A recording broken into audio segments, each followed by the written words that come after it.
Selamat menyaksikan teman-teman. Assalamualaikum warahmatullahi wabarakatuh. Perkenalkan, nama saya Umi Karina, NIM 2017 1311020. Semester 6, Program Studi Pendidikan Sejarah Universitas PGRI Palembang. Baiklah, di sini saya akan membahas 5 pembahasan, yaitu pertama tentang pengertian masa Orde Baru dan konsep pemerintahan pada masa Orde Baru. Orde Baru adalah istilah yang digunakan untuk menyebut masa pemerintahan terjadi di Indonesia setelah mundurnya Soekarno. Presiden pengganti Soekarno pada masa Orde Baru adalah Soeharto yang mendapat mandatnya melalui Super Semar setelah terjadinya peristiwa G30 SPKI pada tahun 1965. Konsep sistem pemerintahan pada masa Orde Baru yaitu pertama, Indonesia adalah negara hukum yang menganut sistem konstitusional. Yang kedua, kekuasaan tertinggi adalah Majelis Permusyawaratan Rakyat atau MPR. Dan yang ketiga adalah presiden adalah sistem pemerintahan tertinggi tetapi di bawah kekuasaan MPR. Yang kedua yaitu membahas tentang langkah-langkah kebijakan.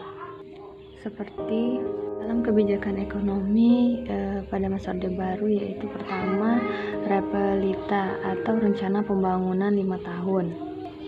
Dan yang kedua yaitu trilogi pembangunan. Dan yang ketiga yaitu bertujuan untuk memulihkan di bidang ekonomi pada tahun 1966 sampai 1973. Kebijakan dalam bidang politik yaitu pertama, dibubarnya Partai Komunis. Dan yang kedua yaitu memperbarui kabinet Dwikora dengan mengamankan 15 orang menteri yang dinilai terkait dengan gerakan 30 September 1965. Kebijakan dalam sistem ketatanegaraan adalah mengubah tatanan kehidupan rakyat dan negara berdasarkan kemudian pelaksanaan Pancasila dan Undang-Undang Dasar 1945. Dan yang keempat, kebijakan dalam bidang agama yaitu pada masa Orde Baru, Islam hadir dalam State and Society yang tidak membedakan Islam politik dan Islam ibadah. Bahkan pemerintahan Orde Baru sangat membutuhkan dukungan umat Islam untuk penduduk mayoritas, baik guna legitimasi sistem politik maupun dalam mensukseskan pembangunan nasional. Yang ketiga yaitu menganalisis peristiwa pelanggaran HAM dan kebebasan berpendapat serta dampaknya. Yang pertama yaitu kasus Pulau Buru pada tahun 1965 sampai 1966. Dan yang kedua yaitu penembak misterius pada tahun 1981 sampai 1985. Dan yang ketiga yaitu Tanjung Priok pada tahun 1984 sampai 1987.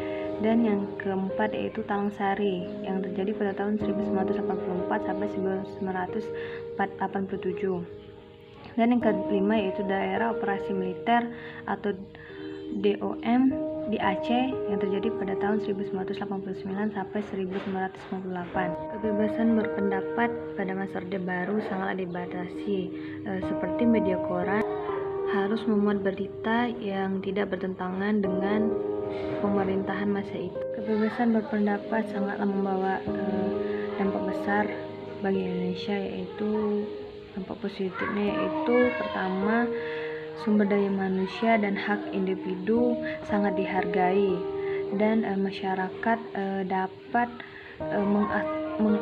mengekspresikan pendapatnya.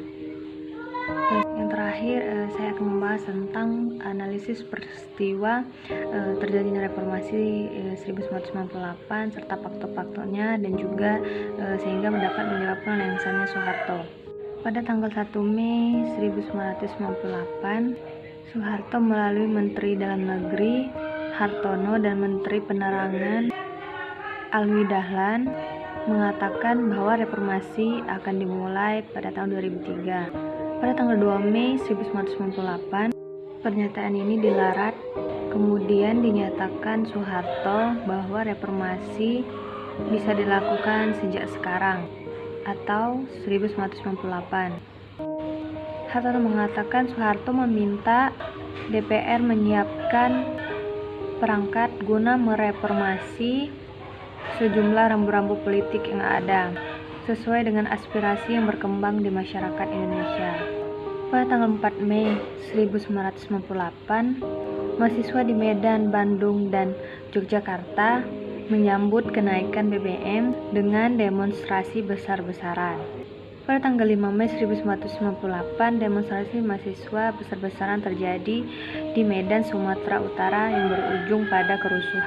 Soeharto mengatakan kepada orang terdekatnya bahwa dia bersedia untuk mengundurkan diri jika rakyat menginginkannya. Ia mengatakan itu di depan masyarakat Indonesia di Kairo, Mesir. Pada tanggal 15 Mei 1998, Soeharto tiba di Indonesia setelah memperpendek kunjungannya di Kairo. Soeharto memanggil Wapres B.J. Habibie, Wiranto, Kepala Staf Angkatan, Pangdam Jaya Sajupri, Samsudin untuk mengevaluasi situasi. Ia membantah bahwa dia telah mengatakan bersedia untuk mengundurkan diri. Lalu Soeharto kembali memanggil Menhankam Wiranto, Jenderal Subakio HS, dan Menteri Kesetarias Negara Saadillah Mursyid di kediamannya. Mereka mendapat instruksi membentuk sebuah komando seperti Komando Pemulihan Keamanan dan Ketertiban. 18 Mei 1998, ribuan mahasiswa kembali datang ke DPR. Mereka menyebut delegasi Gerakan Reformasi Nasional karena semula yang hanya 30 menit. Para tokoh memaparkan situasi terakhir di mana masyarakat ingin Soeharto mundur dari jabatannya. Permintaan itu ditolak oleh Soeharto. Ia lalu mengusulkan pembentukan Komite Reformasi.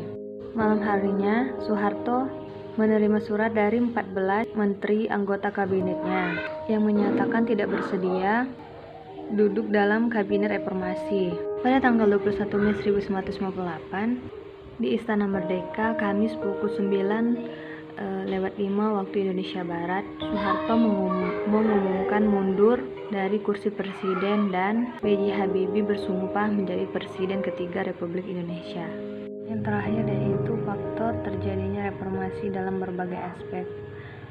Reformasi terjadi karena adanya krisis hukum, krisis politik, krisis kepercayaan, krisis ekonomi, dan juga krisis sosial. Krisis politik. Setiap orang atau kelompok yang mengkritik kebijakan pemerintahan dituduh sebagai tindakan subversif atau menentang Negara Kesatuan Republik Indonesia. Dan yang kedua, pelaksanaan 5 paket undang-undang politik yang melahirkan demokrasi semu atau demokrasi rekayasa. Dan yang ketiga, terjadinya korupsi, kolusi, dan nepotisme atau KKN yang merajalela dan masyarakat tidak memiliki kebebasan untuk mengontrolnya. Dan yang terakhir, krisis kepercayaan.